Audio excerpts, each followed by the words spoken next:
details on that. Let's take you now to our weekly segment, My Market Story, and Wesley Yima is the project's head at Jowam Coffee, a company that deals with coffee exports, coffee roastery and training. He spoke to our reporter, Esther Diana, about starting his business and what it takes to run a coffee business. Here's more.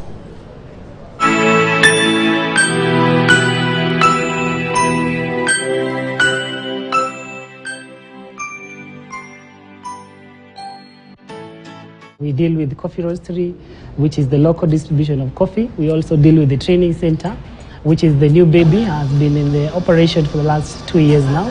And we also incorporating of introducing new syrups to the coffee industry. So our whole workaround from the exports of coffee, which is the buying and selling of green coffee, which is purely Kenyan Arabican coffee, as well as looking into venturing specialty coffee locally, which is our roastery, Jowam Coffee Roasters, based in Lavington. For the main umbrella, which is the traders, you need to be licensed by the CBK, which is the Coffee Board of Kenya, have all the regulatories overseas checked, they license you, you are able to run your business, have all the license requirements as per the government laws. You need some capital, which is true, and you need to be someone who is a coffee expert. So running coffee business, you really need to be passionate about it, and also, yes, you might need expertise from outside, but yourself, you really have to be into the coffee background.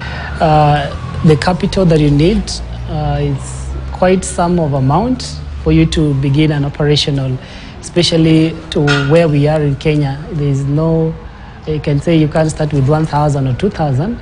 If you look at the regulatories for the trading, is a bit quite some amount of money, which are equivalent to $500,000, which is goes for only licensing only. It hasn't been easy, but through the commitment, through the passion that we put in, through the hard work, it pays.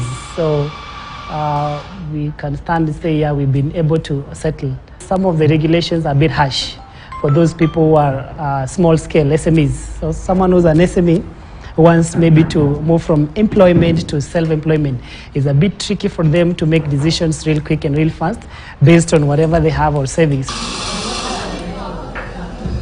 The regulations or standard sets are quite fair.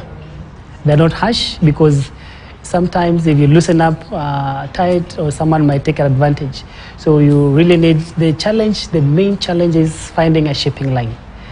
For example, if you don't have, you have to wait.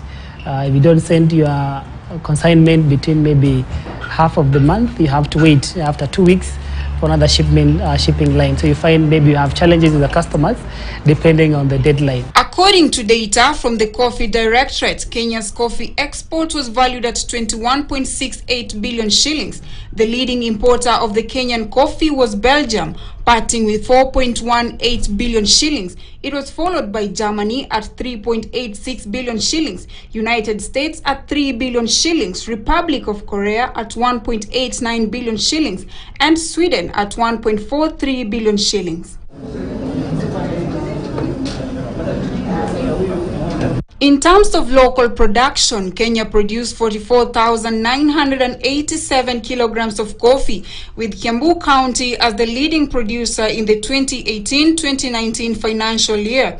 Kirinyaga County, Nyeri and Murang'a counties were among the top producers of coffee in the same period. The market, yes, is high in demand compared to any other continent. Africa is the only continent where they start to embrace the coffee culture. So all the kind of business in coffee, in few years, 5 from today, it'll be booming. Yes, they are a little bit challenging, but the consumption is rising because of the knowledge of the product. What I learned from the Arabs is one key thing, the brotherhood. What I learned from them is how can we work together as brothers and sisters? How can we be able to help the community? How can you lift up someone who's really needing help? And you're able to tap into your connection and be able to see the light that you've been walking through. So what I came up with is the ethics to ensure I don't want to be the only eye in the village where people believe whatever I have to say, it stands on the ground. We have to be many. So the knowledge that I came with I shared. That's why we began the training center, to be able to rise up each and every person to meet our demand, or be wherever we are, travel the path that we've been into, be able to guide them in terms of decision-making process, career growth, and each and every step they take financially. Trainings in barrister and coffee roasting. So once they have finished either the barista skill level or the roasting skill level, we try our best to work with them in terms of career growth. So we secure opportunities for them through our networks. The challenge is we are not yet recognized as a profession in the industry or in Kenya. So that is the biggest challenge we have on our Labor Law Act. More data from the Kenya National Bureau of Statistics shows that in the year 2021, Kenya exported coffee worth 26 billion shillings. The consumption of coffee is expected to increase as demand increases due to the recovering hospitality sector. For KTN News, I'm Ndombi Esther Diana.